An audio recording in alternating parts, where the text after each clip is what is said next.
without Messi, they're 9-2-4.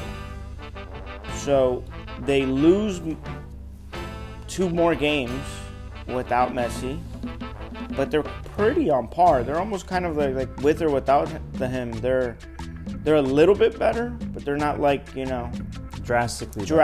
Like to be like, hey, look. Can you do the quick math? How much points do they get with him, without him? No.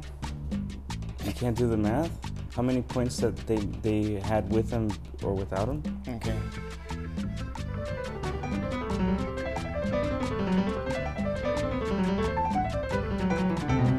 Okay, so without him, it's 27 points. Mm-hmm. Right? Without him, it's 27 points. Yeah.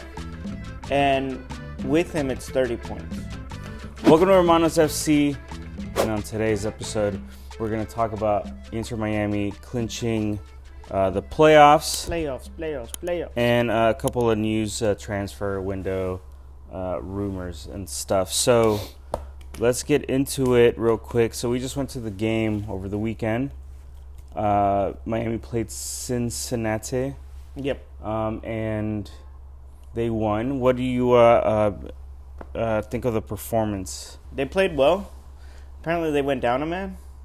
Right. Yeah. I was grabbing beer, so I wasn't. It said it happened at the 42nd minute or something like that. No, it was weird. I know I already talked to you about it, but it was weird because who's the guy that got the red card anyway? Aviles?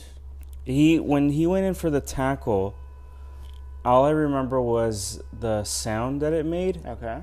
And everyone in the stadium went like ooh, because it sounded off, like you could hear it, and it looked bad. And so when everyone made that noise, we assumed the card or something was coming up. But then I don't know if it was because it took so long for all that to get cleared up, because the guy was on the floor for a while. And then I don't know if the ref did something on the other side. I don't know what it was, or we were all talking amongst each other, because it was like that wait. It wasn't this instant yellow or anything, and it was about to be the end of the first half anyway. Yeah. So I don't know what happened between there, because there was no red card that we saw on the field, so there was no reaction in the crowd either. Okay. Nobody was like, oh, like what the fuck, or anything. I mean, yeah, because when I came back up with the beers, like everyone was like clueless to be like, oh, we're down a man. You know what I mean? Yeah. It wasn't necessarily like one of those things. I don't know if it maybe did it happen in halftime or something? No, it said he got. Because I didn't see the game live, right? Like, what did that look like? We could probably replay it to that moment. Oh yeah, like through TV and stuff like that. Yeah, I don't know. Yeah. We haven't done that yet, but. Do you want to see it? Okay, so we're gonna replay it real quick just for us. We can't obviously show this, so let's just get a real quick reaction of us watching this. So okay, that's when I was walking down, grabbed the beer, right here. Right. Oh, see, so everyone heard that. Everyone heard that and saw that, and that looked really bad there. Jesus Christ! What were you doing that you didn't see this? I did see this. But he pulled out. What I'm saying is I didn't see the red card. I saw that, and it sounded off in the stadium. But see, this is what we didn't see is you got another yellow. We didn't see that. Yeah, see, he did it pretty quickly then. And Yedlin got a yellow too. Yeah, I don't know how we missed that. Okay, well, so there you go. So it did happen in the game. Well, anyway, regardless of the performance, even 10 men down, they still won the game, which is pretty telling. Against Cincinnati too, right? They're number 2, so I think they played well. They defended well. They obviously tightened up. It was kind of like a lackluster attacking from then after that, but that's kind of obvious when you're a man down. Do you have the percentage again of what Messi did and didn't do? Okay, so with Messi, they're 10-6-2. 10 wins, 6 draws, 2 ties. Without Messi, they're 9-2-4.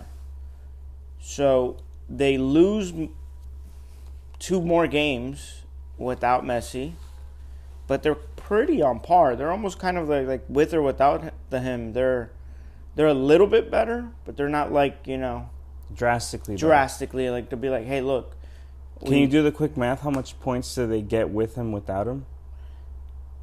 No. You can't do the math? How many points that they had with him or without him? Okay.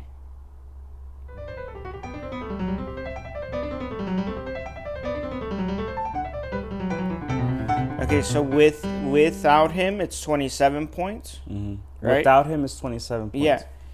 And with him, it's 30 points. Oh, yeah, it's just not that off. They're one game off. You know what I mean? But they do tie more. Hold on. They do tie more with Messi. But I guess that's better than a loss, right? Of course it's better than a loss. But that 1 point makes a difference. Those 2 points, 3 points make a difference. That'll score you a goal in the final. Which now bringing up to the playoffs, which I just got an email yesterday. I want to review this. Okay. So full disclosure, we tried to record this episode yesterday and we had a lot of technical issues. So it's great. It kind of worked out because I got this on Reddit, and I'll put this up on the screen. Oh, you. Yeah. So I got this on Reddit, on the Inter Miami subreddit. And can I just talk to you about this? This is the pricing of the playoffs. Now, this doesn't seem right to me. So I'll put this up, and you could see here. Yeah, there we go. You got bothered by this, and you guys tell me if I'm overreacting or whatever, right? But so the first round of the playoffs, since I'm a season ticket holder, the tickets aren't included, which they never gave me an option to pay more, because obviously you don't know if your team's going to go in. Right, that's how it works. All right. You should get first dibs, but you don't get. So I do get first dibs. Pay right? for something that hasn't happened. I do get first dibs. Right. However, first round. We can see here. Right, for where I sit. The north stand. Yeah, the north stand.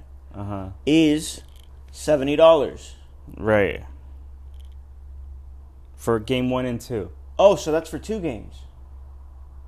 That's actually not bad. Then I take it back. It should be one game. Match 1 and 2. It should be. I don't know how they're. Match 1 and 2. It's still the same price. $70 each. Yeah. Each. Then why would they go match 3 $70 as well? I don't know. 1, 2, and 3 are $70. Okay. I'm gonna let you guys know if I get pissed off. Do you really think 1 and 2 is gonna be $70 combined? Let's see. It's not, Juan. Okay. All right. $70. Is that messed up to be charged me $70? Don't you guys think it maybe should have been like maybe 40? Why? Why would you think that? Because for Leagues Cup, it was that. If they went to the next round, it was $40. The Leagues Cup isn't the MLS playoffs.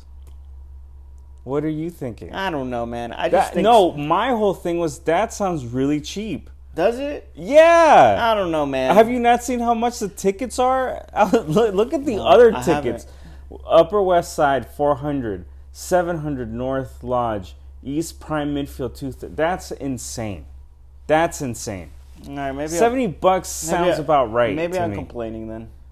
Yeah. And all the finals, I gotta pay 80, 70, 75, and then 80. So you. I gotta spend all this money. But here's the thing. What? How would you pay 80 depending where's the final supposed to be at? I think if we stay number 1, they get home field advantage. Oh, is that right? Yeah. Damn, that's pretty cool.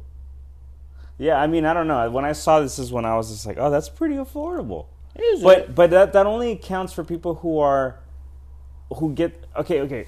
You're a season ticket holder, so that price is locked in for you. How do I get that ticket for $70? I can't. I don't think you do. Right? Or I think I may be allocated like 1 extra. I think is what I may be allocated. Okay. What are you looking at? Huh? What are you looking at? I'm just saying, like, if they make it to the final, how much in general would I be paying? Are you doing the math? Yeah. How much is it?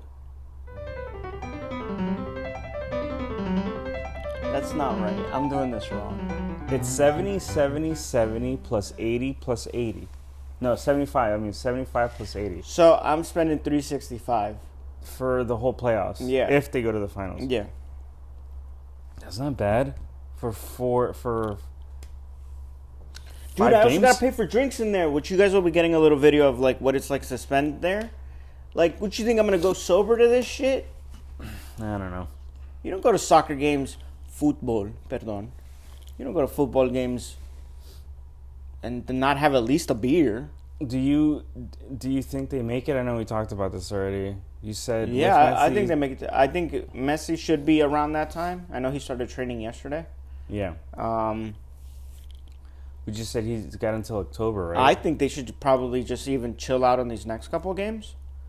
Because they're like 12 points. They're like 12 points ahead. So chill out. If they're thinking about like putting him in or anything like that, putting him in. Yeah, like chill out. So, what are the top things that are happening right now around the world? The bigger things that already happened, the moves that already happened, were the big Mbappe move, obviously, Endrick going to Real Madrid. So a lot of La Liga news. This is the final week for some of the bigger leagues. It's done today. Oh, it's done today? That's it. I thought you said Friday. Today. What day is today? Oh, today's Thursday. Oops, my bad. Yeah. Damn, dude, I'm fucking lost. Yeah, you threw me off there for a second. So tomorrow. But take this week. What I said is this week is done. They got one more day to do this thing. So we tried to record this yesterday. We had some technical stuff. So even within a day, things already like moved already quick. Besides like the bigger news and stuff that's already happened, like early stuff, your Mbappe thing was like probably, it's literally the biggest move of the summer, like legit. Sure. Endrick going, so La Liga stuff. I think all that's left is like Premier League things, because they're the biggest league in the world, and who's going there, who's leaving, all that good stuff. I guess the surprising ones that are doing, that we mentioned already, would be Federico Chiesa to Liverpool for dirt cheap. Yeah. Right? How much did he go for? 10 or 15. Okay. Which is, for a player of his caliber, that's not bad. And then as soon as we were done filming yesterday, Aaron Ramsdale, the goalkeeper from Arsenal, is now on Southampton. So everything went pretty quick. As well as, which we expected, right? Lukaku wasn't going to play for Chelsea. He's now a Napoli player. Yeah. Another surprising one was McTominay, also gone from Man U. I don't know what the hell they're doing. Yeah, I saw that this morning. Yeah, McTominay is now a Napoli player as well. Yeah. I thought he was good enough to play on the midfield. Guess I was wrong. So there's a lot of weird rumor stuff going on. Yeah. So it's saying here that Calvert-Lewin is being eyed by Chelsea. Who Chelsea want every player at this point? Like, what the hell does that? I don't understand what they're doing. You guys they look good though. I hope I really do hope, just because of this. I hope you guys crash and burn. Really do, man, because 44 players on your roster is stupid.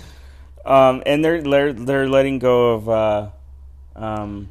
Raheem. Raheem and Ben Chilwell do not have a spot on the team. So someone's gonna pick up Raheem. So those are the things that we're looking at, where Raheem is gonna go, because he'd be a good pickup. But we kind of already talked about it, that his price is too much. Yeah. We also need to keep an eye out in the next coming days, Jadon Sancho. Yeah. Which, again, I love him as a player. He's being eyed by Juventus. Seem like they're in the running right now. Yeah. If not that, Chelsea again. Right. Fuck. Right. And and let's see, they want to do a swap deal, or Juventus takes let's see what actually happens with them. I wonder how much like all this holds weight in terms of obviously like agents buzzing and rumors. So we're seeing here that Arsenal want Nunes. I don't think that's going to happen. I don't think Liverpool's going to let that happen. Yeah. That doesn't make sense to me. His finishing isn't that great. Like, he has his moments, right, where he's like on fire, and then I think it's a mental thing. Aston Villa wants Rafinha. A lot of weird stuff. Another thing to bring up, Barcelona tried to sign yesterday. I'm going to read his name right now. But they couldn't. Stefan Bachtik, which is a young talent, and they couldn't because financial fair play. Right. So he ended up going on loan to Leipzig. Okay. I don't know what Barcelona's doing over there, man. But they need to get rid of players. There's a lot of fuckery afoot for a lot of these clubs. I don't know how. Look, I'm not a business major. I don't know how PSG buys people. I could understand how Real Madrid does, because they're super rich. They're like the biggest club in the world. Yeah, and they also don't like overstock. You know what I mean? They're not like They got it makes sense. Yeah, it makes sense. For as the much team as they're how annoying they are. Yeah. It makes sense what they do. Right. Right. I don't know what Barcelona does. No. I don't know what Chelsea's doing. So those are. I don't understand how these clubs, how they move around. So they have the best accountants in the world or something, because they're just like inflate numbers. Well, we kind of figured out what Chelsea did. You mentioned it, that they're giving them long it's contracts. long-term contracts, so it doesn't hit the books as much. That's math, guys. I'm not going to go over that. That's maths. Yeah. But let's see what the transfer news is today. Yeah. What are you most excited for? What do you like? Like the. Well, I'm actually kind of disappointed Tottenham's not signing anyone else. It seems like there won't be another one. There's people leaving, but there's no one coming in. Oh yeah, Lo Celso and Regulon by the end of today should be. Manor left, Solomon left. So they're pushing people out. Let's see Gil's on the way out. So we'll see. There's still time to get all that stuff, so it's really exciting. I think that you mentioned before that the best move so far is Cheze to Liverpool. Yeah, because it's such a steal. It's one of those things where I don't know why everybody wasn't bidding for him. 15 is not. Well, there was rumors that other clubs wanted him. I rumored Tottenham wanted him. I didn't think he was going to go to Liverpool. But no, I didn't think they either. did a good. I think Liverpool just bolstered up their already a talented squad. Yeah. I don't know. They also look good too, and then they look good, and then added a better player and added a great player as well. So what does that mean? I think Liverpool probably do another run. Honestly, it's gonna be an interesting. Well, it makes my predictions right. I had Man City and Liverpool at 1 and 2. Right. Arsenal dropping to 3rd. Right. Which I probably more confident in that now. Why? Because Liverpool just bolstered up. Oh, right, okay. Okay. And I got Tottenham sliding down to 5th. Okay. We'll see how it goes. It looks good. It looks great. There's going to be a lot of really cool signings and stuff. I think everything's pretty packed. I don't think there's going to be some surprise thing. There's nothing kind of like out there like kind of. I guess no. There is one, and we'll see what happens. I just got a message. Okay. Victor Usman. Napoli forward. Yeah. To Chelsea. Yeah. Really? Is that what it is? It's to Chelsea. It's to Chelsea or either Al Hilal, Saudi Arabia, but that they're planning on finalizing the deal today. Okay, we'll see. All right, well, we'll see what happens. Whatever. I'm tired of Chelsea trying to buy everything and everyone, so like I'm really over it. Right. But that's another episode of Hermanos FC. I just want to thank everyone for watching and clicking and subscribing and all that good stuff. It does us good, and it's really awesome to see people's also comments. So let us know actually in the comments below what is the best transfer of this window, and who do you think is the worst transfer of this window? I think really let me know too. The best and the worst. Let us know, and we'll talk to you on the next one. Later, guys. Bye, everybody. Suck it, all right.